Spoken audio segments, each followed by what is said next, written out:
So today we're going to talk about inspecting and testing welds. And some of this stuff you guys have actually done before, but we're going to talk a little bit more about other techniques and ways that we can test welds, both physically, destructive and non-destructive. Um, One thing that you've probably gathered from this semester is that every weld that we have is going to have some sort of flaw. There's no such thing as a perfect weld. Um, we're going to have some issues with every single one. Whether or not those things are big enough to warrant a re-weld or a redo, or if they're acceptable, is really kind of what we're doing when we're inspecting and testing these welds. Discontinuities are what we consider interruptions in the normal structure of that metal. They only become defects when it's unsuitable for use. So a discontinuity is a flaw in a weld, and that's just, the structure of it and everything is just not going to be normal. You might have a slight bit of porosity. You might have maybe, not 100% fusion. They're only a defect, something that we're going to reject if there's too many of those things. Being able to identify those is kind of, what we've kind of worked with a little bit towards this semester. So non-destructing testing is done to check the weld's quality without damaging it. These are going to be done on things that you need to actually leave in place. So if we're constructing like a building and we make a weld, but we want to test that weld in place, we obviously don't want to destroy that weld, but we want to see, is there discontinuities and are those things big enough to become defects that we would need to kind of redo that. So on structural type items, we might do testing that's non-destructive to just verify that it's working and we're not going to destroy it. Destructive testing is done to kind of get certifications. That's the biggest thing. When we do like a certified welder, you'll actually weld on some practice plate material, and they'll actually go through and do destructive testing. So they're going to cut it up. They're going to look at the inside. They're going to see what that weld looks like, and do some other tests to it to determine, are you qualified enough to be able to weld that. And then subsequent things after that, then you would be able to, weld on, because you now are certified because you passed a destructive test on that stuff. The important note is that they are destroyed. So it's not something that you're going to keep. It's something where you're going to test the quality of the welder or the person welding that material. Non-destructive, okay, so things that are going to be in service. They're looking for flaws that are or discontinuities that are too many, too large, okay, and then if that's the case, they call them defects, and that would warrant grinding out that weld, re-welding it, fitting it back up, or getting new pieces altogether, depending on how it is. Airlines, they're going to use, non-destructive tests all the time to test joints, NASA for spacecraft, things like that, any welding that's done. Things that are going to be really expensive or that are going to cause harm to people, that could cause major harm, those are things that we're typically going to put non-destructive testing on. Not everything is going to get tested, okay? It's not cheap to do that. It's pretty expensive, and so it's really kind of certain aspects and certain things that are done. So the maximum size limit is referred to as the critical defect size. We're not going to get into like what actually does that. This is more of just a general kind of understanding of that kind of stuff. If you were to become like a certified welding inspector or a CWI, you would learn a lot more on, what would constitute a defect versus just a discontinuity. But understand there is a difference between those two. A lot of what we do in this class is a visual inspection. That is a non-destructive test, and we've done that on pretty much every single weld that we've done in this class. We look for the size of it, we look for the contour, we look at how well it ties in, to the parent material that we're doing. You can use gauges like the one that you see here to kind of help determine some of those things. If we're really wanting to be within certain aspects on that weld, we want a certain length, we want a certain depth, a certain contour, you can use gauges, but a lot of what we do is just a visual inspection. Doesn't tell the whole story, but it does indicate a lot of how that weld is going to be. So it's not going to tell us every single thing, but you can clearly see if the weld is not good. Those are pretty obvious with a visual inspection.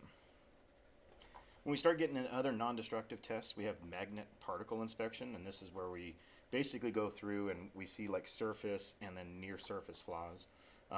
What we do is we put like a powder on the weld, and we use magnets to basically go through, and it finds cracks, crevices, different things that are a little bit harder to see with the human eye.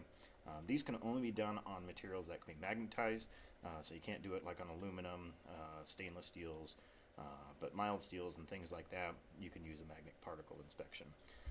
So that powder in the liquid just goes in there, fills those cracks, fills those pits, and it kind of brightens those things up. You can kind of see those things a little bit more obvious, and so it helps us with our visual inspection as we're going through. We have liquid penetrant inspection, and these things use a color-dyed liquid that's a very bright fluorescent color, and that's going to check for cracks and surface flaws on that weld. Again, similar to the magnetic particle inspection, but these ones don't require a material to be able to be magnetized, so we can use these on any type of material to check for flaws. We basically apply it, we remove that stuff, and then a developer's applied to that, and then you can actually see those things kind of brightened up. This is kind of an example of a dye that they would put on there. So you can kind of see like the colors, and you can see where cracks, crevices, different things. It just kind of brightens it up and makes a visual inspection much easier to see how many discontinuities are within that weld. Ultrasonic testing, these things are again non-destructive testing. So when we talk about ultrasonic, we are talking about using sound waves that are passed through that material, just like an ultrasound that we would do on humans. Slightly different, but the same concept, where we're basically sending it into there, and you can see the denseness of like the weld and material. Any kind of holes or pits are going to kind of pop up onto the machine that they're reading, and you can kind of look at those things. So this would be kind of an example where we're seeing that ultrasonic testing.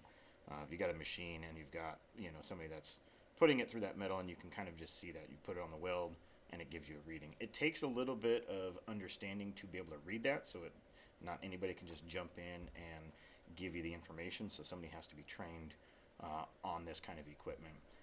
It's nice because it's light, it's portable, you get immediate results on those things. If there are defects that are parallel to that beam, it might be difficult to detect those things, but it's a decent way, better than just a visual inspection, to be able to test out welds.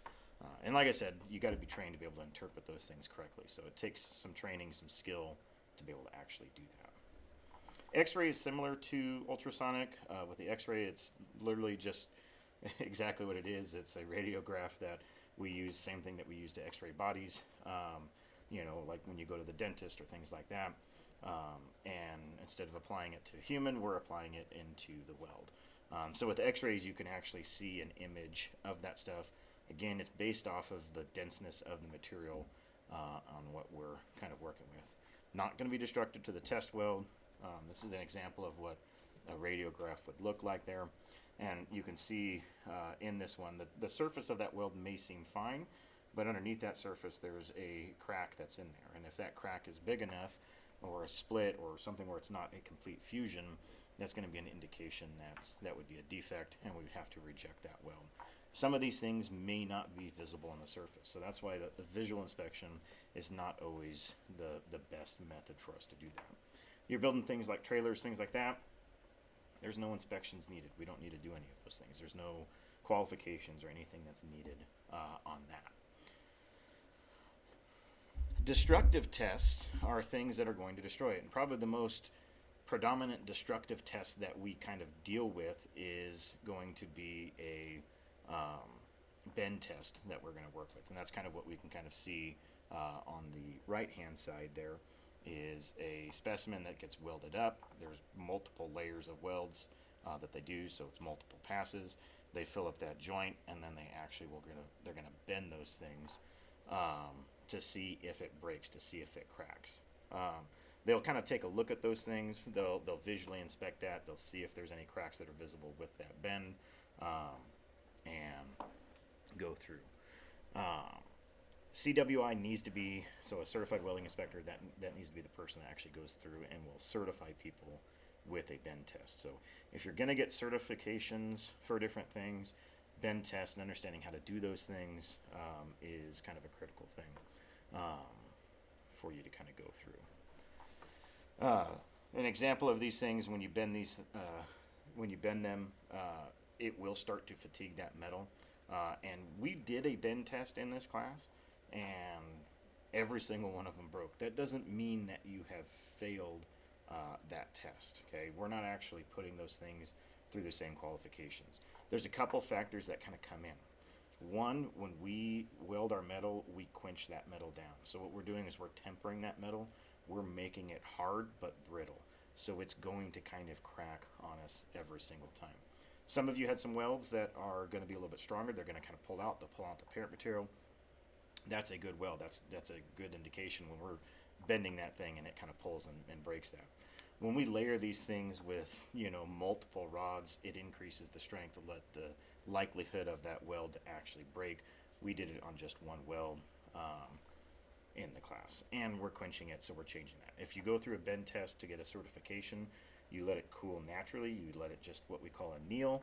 It makes it more malleable and allows it to bend without cracking. So that's the biggest reason why ours failed, because of the quenching aspect that we did.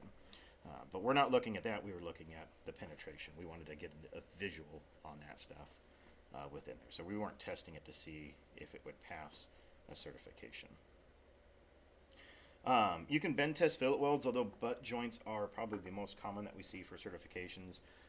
If you weld on both sides, you won't be able to do that.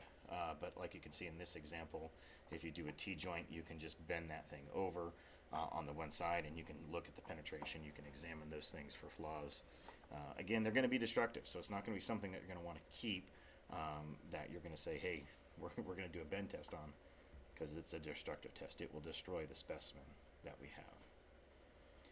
We have tensile strength tests. These get more into, when you start testing different types of materials or kind of components, things that are going together.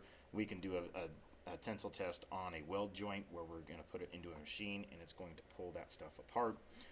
What we're looking for there is the tensile strength, so how many pounds per square inch does it take to be able to pull that apart. And if there's a weld that's in between there, we're testing the strength and structure of that weld. Not a lot of places are going to do these. You might see these things on some aircraft stuff. There's going to be testing facilities when we do that. Like I mentioned before, like NASA, they're going to do testing on these things. And there are jobs that that's all they do is they do testing on different weld structures. They look for the ductility. They look for the yield point, like how much it can stretch without really getting any kind of deformation in it.